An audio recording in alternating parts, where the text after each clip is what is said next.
हम लोग सी एनर्जी में सबसे लास्ट टॉपिक देखेंगे ओशन थर्मल एनर्जी। अब ओशन थर्मल एनर्जी जनरेट कैसे होता है? तो ओशन का जो सरफेस वाटर है वो हॉट होता है। हॉट क्यों होता है? कि सन का रे उसको हीट कर रहा है, सन का रे सरफेस पे पड़ रहा है, तो इसलिए सरफेस वाटर जो है हीट हो जाता है। और सन का रे जैसे जैसे समुद्र का डेप्थ बढ़ता है, सी का डेप्थ बढ़ता है, वैसे वैसे सन रे डिमिनिश होता चला जाता है और ये वाटर को हीट नहीं कर पाता है। और अप्रॉक्स 2 किलोमीटर के हम लोग नीचे जाते हैं तो वहाँ पानी बहुत ठंडा हो जाता है।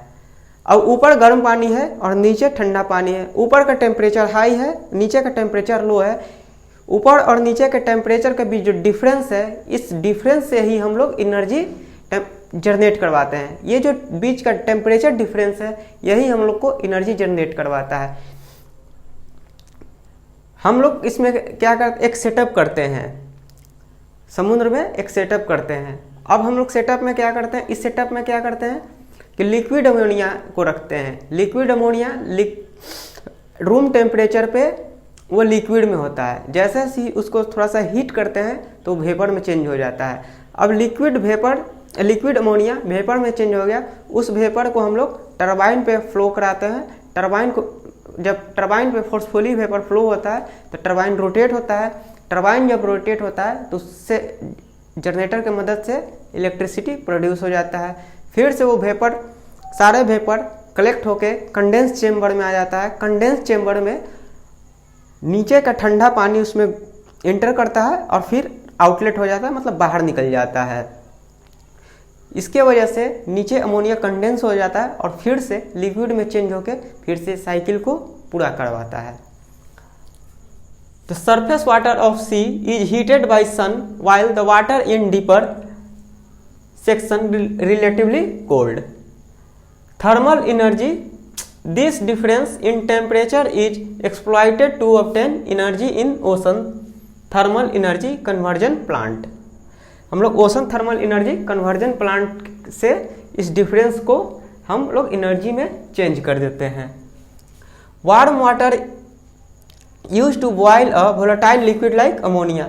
जो वार्म वाटर ऊपर, सबसे ऊपर जो वार्म सरफेस पे वार्म वाटर है उसको हम लोग वोलेटाइल लिक्विड जैसे अमोनिया को बॉयल करने में यूज कर देते हैं। The vapour of liquid are then use to run turbine of generator. और इस वेपर को जो हम लोग स्टीम जनरेट करवाएं उसे हम लोग टरबाइन को रोटेट कराने के लिए यूज करते हैं। अब हम लोग ये सेटअप देखते हैं। ये वाटर सरफेस है 0 किलोमीटर यानी वाटर सरफेस। ये 2 किलोमीटर है डेप्थ में बॉटम के पास। ये ऊपर में वाटर हीट है, सन रे के कारण यहाँ रे पड़ रहा है, इसलिए टॉप सरफेस का वाटर जो होगा वो गर्म होगा। और जैसे जैसे नीचे आएगा तो सन रे यहाँ कम होता चला जाएगा और यहाँ का वाटर कोल्ड ही रह जाएगा। अब हम लोग क्या करते हैं कि जो जहाँ तक हीट चेम्बर है वहाँ एक ऐसा चेम्बर बनाते हैं, जहाँ तक हॉट वाटर है वहाँ एक चेम्बर बनाते हैं। उस चेम्बर में एक पाइप गया होता है, इस पाइप में अमोनिया भरा होता है, लिक्विड अमोनिया भरा होता है। ये हीट इसमें जब हॉट वाटर इंटर करता है तो इसके कारण ये लिक्विड अमोनिया वेपर में चेंज हो जाता है। जैसे ही वेपर में चेंज होता है ये लिक्विड में अमोनिया ऐसे फ्लो करना शुरू कर देगा। यहाँ आके इवेपोरेटर में आता है और इवेपोरेटर उसको और ज़्यादा स्टीम बना देता है और स्टीम बन के ये टरबाइन पे फ्लो करता है। टरबाइन पे फ्लो होता है, इससे इलेक्ट्रिसिटी यहाँ जनरेट हो गया। अब हम लोग इस टरबाइन से, ये टनल से, ये ट्यूब से वेपर नीचे आता है कंडेंसर चेम्बर में। यहाँ क्या होता है कि कोल्ड वाटर इसमें इंटर करता है और फिर बाहर निकल जाता है। यहाँ जब कंडेंसर चेम्बर में कोल्ड वाटर इंटर करता है और फिर बाहर निकल जाता है, इसलिए कंडेंसर का हमेशा टेम्परेचर वेरी लो होता है।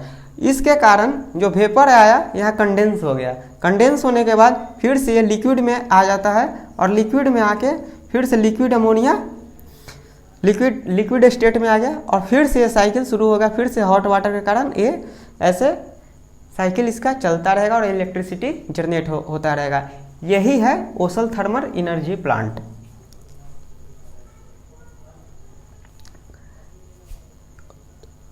0 किलोमीटर यानी सरफेस पे और 2 किलोमीटर यानी बॉटम पे, दोनों का ऊपर का और सरफेस का और बॉटम का बीच का डिफरेंस होता है 20 डिग्री केल्विन। ये डेल्टा हम लोग दिखाते हैं टेम्परेचर डिफरेंस को, यानी 20 डिग्री केल्विन।